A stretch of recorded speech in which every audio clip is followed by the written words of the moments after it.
Bonjour à toi, j'espère que tu vas bien. Je viens de manière très spontanée pour te parler, j'en avais très envie. Je voulais te parler de la première fois enfin, pas la première fois, mais quand j'ai commencé à me dire non là, j'aimerais travailler avec mes émotions. Et aussi pourquoi ça pourrait être important aussi dans ta vie. Dans le sens où on se dit, c'est bon, on a déjà assez de quoi faire entre eux, faire du sport, bien manger, se coucher tôt, je sais pas, qu'est-ce qu'il pourrait y avoir d'autre, se laver les dents, prendre sa douche, prendre soin de son corps physique constamment. Pourquoi on va aller s'en rajouter encore plus avec ses émotions? Et je n'ai pas de réponse universelle à ça, je vais te donner ce qui moi m'a motivée en fait, puisque quand j'y réfléchis maintenant, ça fait plusieurs années maintenant que je fais ce travail, et parfois j'oublie pourquoi je le fais et ce qui m'a motivée, mais finalement je vais t'en parler aujourd'hui. Ce qui s'est passé, c'est que depuis toujours, j'ai toujours été quelqu'un qui n'exprimait pas beaucoup ses émotions, ou en tout cas aussi loin que je m'en souvienne. Je pense qu'enfant je le faisais plus, mais c'est trop loin pour moi. J'ai fait une vidéo d'ailleurs sur le sujet qui s'appelle Constipation émotionnelle, quelque chose comme ça, où je te raconte un peu ça. Et ce qui s'est passé, c'est que j'ai été en relation. La relation m'a renvoyé des choses, m'a renvoyé le fait que il y a certains moments où je n'exprimais pas les choses suffisamment. Mais ça n'a pas été suffisant. Et puis je suis partie aux États-Unis. J'y ai vécu pendant un an. Et en fait, ce qui s'est passé, c'est que j'ai été mise face à une population qui est énormément dans l'émotionnel. C'est-à-dire qu'aux États-Unis, s'il n'y a pas du sensationnel, s'il n'y a pas de l'expression des cris de joie, etc., ça vaut pas vraiment le coup. Et moi, introvertie, qui n'exprime pas ses émotions, arrive aux États-Unis. Comment te dire qu'on me regardait un peu bizarre au début en me demandant régulièrement mais ça va Manon, tu parles pas beaucoup, ou quand on me demandait est-ce que ça te plaît et moi je disais ah ouais c'est pas mal, et qui me regardaient mais comment ça c'est pas mal, et ils attendaient la réponse américaine du mais c'est génial en fait, c'est trop bien. Et je t'avouerais qu'au début j'étais en mode mais c'est exagéré en fait, c'est trop dramatique pour moi, j'ai pas envie de ça en fait dans ma vie. Et ce qui s'est passé, c'est que je me suis rendu compte que moi aussi j'étais dans un extrême. Moi aussi j'étais dans cet extrême opposé de refuser tout drame. Au point d'en créer, parce que t'imagines bien que quand tu refoules des choses, ça finit par exploser.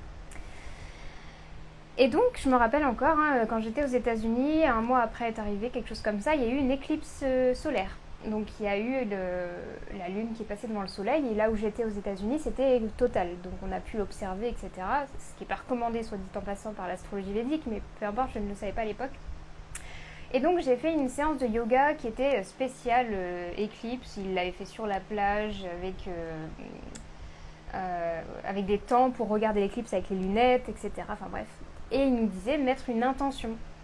Et je me suis dit, bon, qu'est-ce que je pourrais mettre comme intention? Et je me suis dit, c'est vrai que j'aimerais être un peu plus dans mon féminin, parce que la prof parlait elle nous faisait faire des mudras pour l'utérus, elle nous faisait nous connecter à cette zone de notre corps, puisque la lune, c'est une énergie féminine en astrologie. Et bref, et je me disais, c'est vrai que je crois que je connais pas très bien cette énergie et que j'ai du mal à la vivre en moi. Donc ce sera peut-être ça mon intention, tiens. Et en fait, ce qui s'est passé, c'est que toute l'année qui a suivi, je n'ai pas arrêté de vivre des vagues émotionnelles comme jamais j'en ai vécu. Il faut savoir que les émotions sont reliées à la lune en astrologie, et la mer, etc. Donc les vagues, tout va ensemble finalement. Donc ça pour te dire que quand je me suis retrouvée à avoir des élans d'irritation ou des élans de tristesse ou des moments où je me disais mais qu'est-ce qui se passe en moi, je suis en train de devenir folle, et j'ai pas eu le choix que de commencer à me poser des questions de comment je vais faire pour me remettre d'aplomb, ou en tout cas me sentir plus équilibrée. Et c'était aussi simple que comment je vais faire pour la supporter de m'asseoir à table avec ces personnes sans être irritée tout le long. Et il y avait plein de facteurs qui ont fait ça, mais bref. Ce qui s'est passé, c'est que j'ai commencé à développer ce que j'appelle une hygiène émotionnelle. Par exemple, je prenais 15 minutes avant le dîner pour aller écouter une musique apaisante dans une position de yoga que j'aime particulièrement, qui sont les jambes contre le mur. Et puis, il y avait un mini trampoline dans la maison où j'étais, donc je faisais ça et ça me déliait énormément les tensions dans le corps et je me sentais beaucoup mieux. Deuxième chose que j'ai fait, c'est que j'étais face à des personnes qui n'avaient pas trop de filtre en termes de ce qu'ils pensaient ou disaient. Donc s'ils étaient de mauvaise humeur, ils allaient te l'exprimer clairement. Ce qui s'est passé, c'est que j'ai dû faire du tri moi pour savoir ce que la personne me dit, est-ce que ça me concerne moi ou est-ce que ça la concerne elle. Et là, j'ai dû faire face à des choses vraiment pas très drôles, dans le sens, par exemple, on va me traiter d'égoïste, ou on va me traiter de ne pas passer assez de temps avec les personnes de la maison. Et il y a une part de moi qui y croyait, donc ça a été très difficile de faire la différence entre ce qui était juste ou non. Je vais beaucoup parler comme ça, j'ai pas du tout prévu cette vidéo, donc on va voir où ça nous amène. Et je voulais vraiment montrer les débuts de comment ça s'est passé pour moi, en tout cas comment je m'en souviens. Je me suis retrouvée à devoir gérer mes émotions parce que les personnes adultes avec qui j'étais dans la maison étaient encore moins capables de gérer leurs émotions que les personnes enfants. Donc j'ai pas eu le choix en fait. Je me suis dit bon bah ça va être à toi de travailler là-dessus. Mais à cette époque, je le faisais d'une manière encore assez mesurée, dans le sens où il fallait calmer l'émotion, il fallait l'apaiser tout de suite pour pas que ça revienne, etc. Et puis je me suis vite rendu compte que ça allait pas suffire, et puis j'ai eu la chance de trouver des vidéos, des contenus de personnes qui utilisaient l'expression absolue, l'expression totale d'une émotion, quelle qu'elle soit, y compris la colère, qui pour moi était très intéressante à observer, et d'une manière très visible, très extérieure, et de plonger dedans pleinement. Et je t'avouerais qu'au début, tu te dis, mais ils sont un peu fous, qu'est-ce qu'ils sont en train de faire non mais moi je suis plus stable que ça, etc. Ça c'est une illusion, mais bon. Et ce qui s'est passé, c'est que ça m'a beaucoup inspirée. C'est-à-dire que quand tu vois des personnes dans un cadre particulier quand même, exprimer leur rage et leur colère d'une manière totalement sécurisée, bienveillante et encadrée, il y a un petit truc en toi qui fait ah ouais, moi aussi j'aimerais bien quand même. Enfin, moi aussi j'aimerais bien. Mais je ne savais pas comment trouver ce cadre. C'était très compliqué pour moi. À l'époque, il y avait très peu de choses qui proposaient ce type, et toujours maintenant, hein, c'est encore assez rare qu'il y ait des cercles émotionnels où tu vas exprimer tout ce que tu veux. Donc ce qui s'est passé, c'est que j'ai commencé grâce à certains programmes que je suivais en ligne, et notamment un programme sur la sexualité sacrée, qui m'a énormément aidée à faire face à beaucoup de choses, qui m'ont obligée à aller voir ce qui n'allait pas, à aller voir les blessures, à aller voir les émotions désagréables et de les vivre. Donc ce qui s'est passé, c'est que je me suis retrouvée à accepter de vivre la colère dans mon corps, à accepter de vivre la tristesse dans mon corps, à accepter de vivre toutes ces émotions, quelles qu'elles soient, peu importe le jugement que je pouvais porter dessus.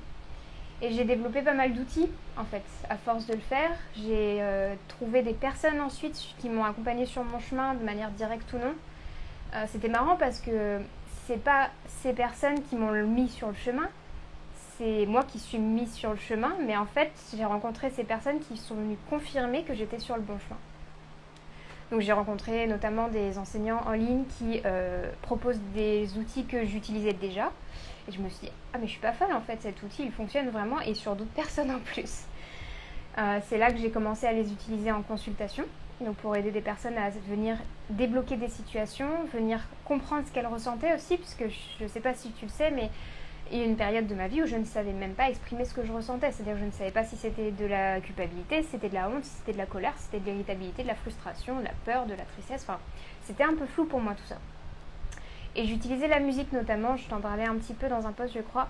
Je me disais quelle musique, quelle parole de musique représente comment je me sens, là tout de suite. Et du coup je trouvais la musique qui était en lien, et je me suis dit ah bah oui en fait c'est une musique qui exprime quand même un peu de tristesse, il y a beaucoup de tristesse. Donc ça m'a appris déjà ça a commencé à m'aider à vivre ça. Mais pour te dire, je suis partie de très loin dans le sens où pour moi c'était très compliqué de mettre des mots sur mes émotions. Et je te dis ça parce qu'en consultation, j'ai des personnes qui n'arrivent pas à mettre des mots sur leurs émotions, voire qui me disent mais cette émotion, je ne la vis jamais. J'ai très souvent, pour citer celui-là, des femmes qui me disent mais la colère, je la vis pas vraiment en fait, j'ai pas de colère, j'ai un peu de frustration parfois, mais je n'ai pas de colère. Autant te dire que, surtout s'il y a du pitta dans la constitution de la personne, je me dis zut non, parce qu'au final, elle est au bon endroit finalement, puisque je suis passée par le même chemin. Et en fait, on se rend compte qu'en utilisant ces outils en question, donc notamment l'exploration, ce que j'appelle le voyage dans l'esprit, par le corps, donc par une pleine conscience dans le corps, on se rend vite compte que les émotions, elles sont bien là. Elles ne sont pas exprimées, mais elles sont bien présentes. Donc c'est comme ça que je me suis retrouvée avec des clientes, des personnes en consultation, ou des hommes aussi, qui me disent au début de consultation, moi je ne vis jamais telle émotion, ou je ne sais pas vraiment ce que je ressens, ou à la fin de la consultation, il y a la personne qui est en pleurs, ou la personne qui me dit, oui en fait il y a beaucoup de colère. Ouais, il y en a vraiment beaucoup. Alors moi je leur dis, oui, on va continuer du coup, parce que le travail ne s'arrête pas là, le travail ne s'arrête pas à se dire il y a de la colère, ou de la tristesse, ou de la frustration, ou de la peur. Mais c'est de se dire maintenant qu'est-ce qu'on en fait et qu'est-ce qu'elle vient nous apprendre cette émotion. Et parfois c'est indirect, dans le sens où ce travail on se dit mais ouais c'est un travail émotionnel, c'est pas vraiment utile, là c'est un problème de santé physique, tu vois, j'ai une douleur quelque part au niveau de la hanche ou dans le dos, ou j'ai des soucis digestifs, ou j'arrive pas à dormir le soir, mais c'est pas émotionnel, c'est parce que je mange pas bien, ou c'est parce que machin et truc. Et il y a une fois, je vais te raconter une consultation que j'ai donnée comme ça à une jeune femme qui avait une douleur au niveau de la hanche, une des hanches, la hanche gauche je crois. Et je lui ai dit, bon bah très bien, on va pas élaborer sur ce que tu as fait, ce que tu n'as pas fait, visiblement tu ne sais pas pourquoi tu as mal. Donc on va pas essayer de trouver en argumentant avec le mental. Et donc on a exploré cette zone. Je l'ai emmenée voyager dans cette zone, on a regardé ce qu'il y avait, ce qu'elle ressentait, etc. Ça a dégagé énormément d'émotions, c'est-à-dire qu'elle s'est mise à pleurer, elle a ressenti beaucoup de peur, elle a eu des souvenirs qui sont montés, des souvenirs d'enfance. Elle a compris des choses sur ce que cette douleur venait lui dire, ce qu'elle venait l'informer, puisqu'il faut savoir que je fais décrire les personnes par rapport à ce qu'elles voient. Je vais leur demander tout ce qu'elles voient, tout ce qu'elles perçoivent. Donc parfois, on voyage avec des dragons, on voyage avec des boules noires, parfois on voyage dans l'espace, parfois on voyage dans l'eau, c'est hyper varié. Et tout ça pour te dire que parfois on se dit mais non mais c'est pas un problème émotionnel, c'est parce qu'on a toujours peur, surtout en France j'ai remarqué, on a peur de ce truc du c'est dans ta tête. En Ayurveda ça n'existe pas ce truc de c'est dans ta tête. Si tu te sens pas bien, il y a quelque chose. Il faut juste trouver ce que c'est. Donc cette idée de c'est dans ta tête, il veut rien dire en fait, si on veut. Mais si on veut vraiment commencer à se libérer et à travailler sur tous ces blocages qu'on peut avoir, que ce soit au niveau physique, au niveau de ton travail, au niveau de ton épanouissement, au niveau financier, pour revenir sur le sujet de ma dernière vidéo, tu vas vite te rendre compte que tout est imbibé par l'émotionnel en fait. Pour revenir sur l'argent par exemple, c'est un travail que j'ai entrepris aussi, puisque pour moi, c'est pareil, je suis partie de très loin, on va dire, où tu te dis mais non mais c'est pas un problème émotionnel, l'argent c'est très matériel, tu es bon avec l'argent ou t'es pas bon avec l'argent, ou tu en veux ou tu n'en veux pas, ou de toute façon t'as les gens qui ont de l'argent et t'as les gens qui n'en ont pas. Et en fait tu te rends vite compte qu'il y a beaucoup d'autres choses qui impliquent tout ton être avec par exemple l'argent, qui va être notamment est-ce que je mérite, est-ce que je suis capable, qu'est-ce que ça veut dire de moi d'avoir de l'argent, quelle croyance j'ai si par exemple je me disais les riches sont, compléter cette phrase. Je vais te dire la vision d'un riche que j'avais il y a quelques années. J'imaginais un touriste américain très blanc de peau mais brûlé par le soleil, avec une chemise hawaïenne, et sa femme, c'est les deux en surpoids, désabusés, en train de critiquer tout ce qu'ils voient autour. J'imaginais des touristes désabusés en surpoids, en gros. Tu sais, ces gens qui profitent même pas, alors qu'ils ont tout l'argent du monde, mais qui profitent même pas du bon moment et qui critiquent. Et là, j'ai fait, ok Manon, va falloir que tu revoies ta vision de la richesse, parce que ça va pas être possible. Donc maintenant, j'ai d'autres représentations de la richesse, et j'ai beaucoup amélioré cette relation-là, mais voilà, c'est pour te montrer que l'émotionnel, il imbibe absolument toute ta vie. C'est incroyable de s'en rendre compte. En Ayurveda, on dit que le manas, l'esprit, là où se naissent les émotions, c'est pas pour rien que je montre ici, c'est qu'il naît dans le cœur, pas dans la tête. Les pensées telles qu'on va avoir, une pensée qui vient, une pensée comme ça, c'est dans le cœur. Et ensuite, ça se propage partout dans le corps. Donc quand tu travailles au niveau émotionnel avec l'Ayurveda, tu travailles dans tes mains. tu travailles dans tes bras, tu travailles dans tes pieds, tu travailles sur ta tête, tu travailles dans ton ventre, tu travailles partout en fait. C'est pour ça que le yoga, c'est pas seulement une gym, ça agit aussi sur l'esprit. Quand tu te retrouves à être dans une ouverture, par exemple, tout ce qui est ouverture de cœur, par exemple le cobra, qu'est-ce qu'il va y avoir d'autre, le chameau, les ouvertures où tu vas mettre tes mains en cactus comme ça, c'est une posture qui est très vulnérable pour beaucoup d'entre nous parce qu'elle est exposante, elle nous expose complètement au niveau de notre chakra qui reçoit et qui donne. Donc ça montre bien qu'avec le physique, tu vas pouvoir impacter sur l'esprit et inversement. Un cocktail avec parasol à main sur une grosse bouée sur la grande piscine, la peau cramée pour compléter le tableau. Exactement, c'est ça que je voyais. Mais tu sais, le truc de ils se plaignent. Ils se plaignent d'être là alors qu'ils pourraient choisir de ne pas y être et ils pourraient choisir de profiter de leur argent, etc. Bref, heureusement j'ai travaillé sur cette relation et je suis toujours en cours. Et ce sera le sujet d'une des prochaines vidéos d'ailleurs sur YouTube. Mais bref, tout ça pour dire, si les personnes qui sont présentes au live en ce moment ou si tu regardes en replay que tu as des questions sur le travail émotionnel, n'hésite pas à me les poser. Quoi qu'il en soit, c'est un travail qui va t'apporter quelque chose d'unique, dans le sens où ce qui m'apporte moi, il ne va pas forcément t'apporter à toi. Moi, ça m'a énormément aidé à me reconnecter à mes cycles notamment. Donc mon cycle menstruel, mon cycle de vie, mes cycles de journée, sommeil, etc. Ça m'a énormément aidé au niveau relationnel. Alors là, je te dis pas, c'est-à-dire que quand tu peux exprimer tes émotions d'une manière beaucoup plus saine et sans avoir honte de vivre certaines choses, c'est tellement plus simple les relations.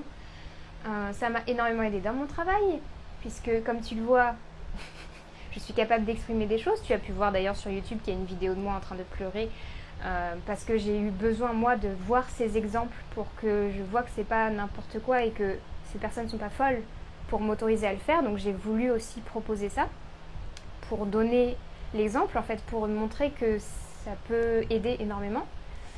Qu'est-ce que ça m'a apporté d'autre? Ça m'a apporté énormément de compréhension sur mon rapport à la sexualité notamment.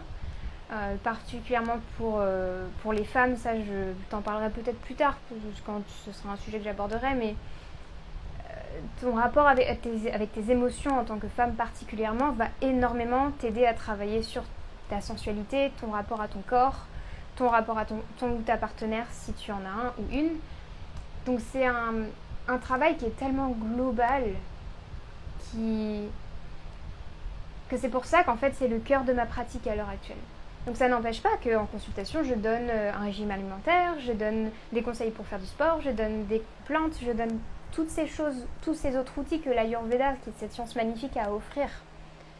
Mais il y aura toujours ce travail avec l'émotionnel si tu travailles avec moi, puisque c'est ce qui vient faire le lien. C'est un peu comme les champignons, c'est dans la forêt, on me dit que c'est eux qui font le lien entre toutes les autres espèces végétales. Pour moi, l'émotionnel, il vient faire tout ce lien, il vient connecter tout le reste. Alors on pourrait dire que tout se connecte les uns aux autres, mais dans les 5 couches, les 5 corps que décrit l'Ayurveda, le corps émotionnel, c'est le corps du milieu, entre guillemets. Tu vas voir, on va commencer par le corps physique, tu vas avoir ensuite le corps pranique ou énergétique qui va représenter l'énergie du prana dans le corps, le corps émotionnel, le corps intellectuel et le corps de béatitude. Donc tu vois que le corps émotionnel, tu le verras, il y a un post, je te le mettrai peut-être après, il y a un post que j'ai fait sur ces 5 couches, et le corps émotionnel, il est au milieu. C'est celui qui impacte le plus les autres couches. C'est-à-dire que si lui, il est déséquilibré, il va impacter la couche pranique et la couche physique, et s'il est déséquilibré, il peut aussi impacter l'intellect et la béatitude. Tu ne peux pas forcément accéder au bonheur si dans ton émotionnel, ça ne fonctionne pas. Bref. Est-ce que j'ai d'autres choses à te raconter là-dessus? Si, je crois que la plus belle conséquence à ce travail que j'ai fait sur moi, c'est qu'aujourd'hui, je suis capable d'accompagner d'autres personnes. J'ai la possibilité de voir des personnes qui vivent des émotions très difficiles et de les accepter telles qu'elles sont.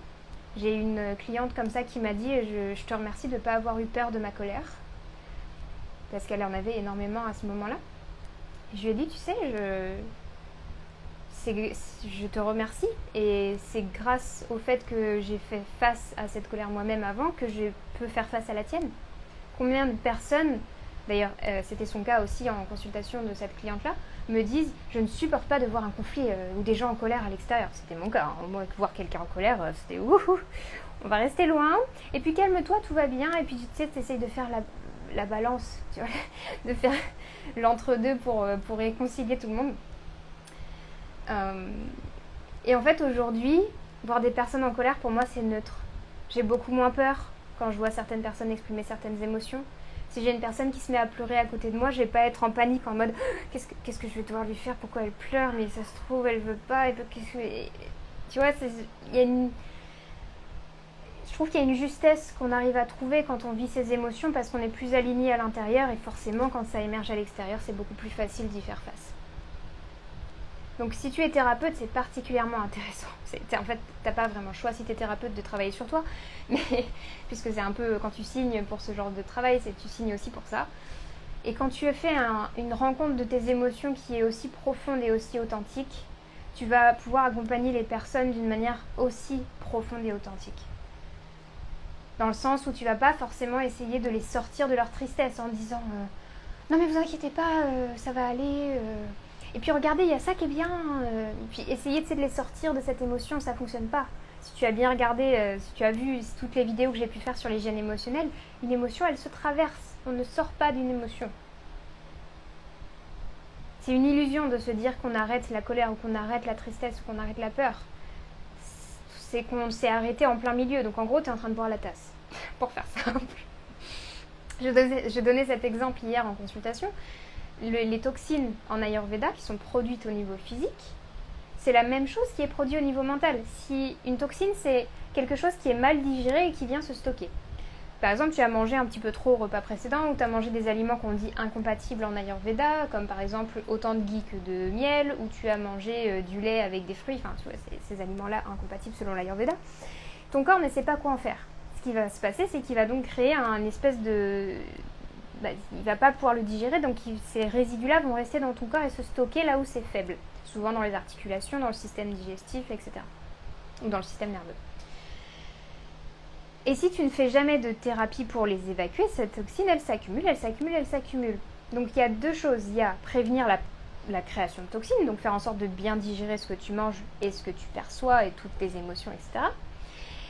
Et faire en sorte de faire des détoxifications régulières et de nettoyer ton corps pour te débarrasser de ces toxines. Au niveau émotionnel, c'est exactement la même chose. Dans le sens où tu vas prévenir la création de toxines en évitant de refouler des émotions.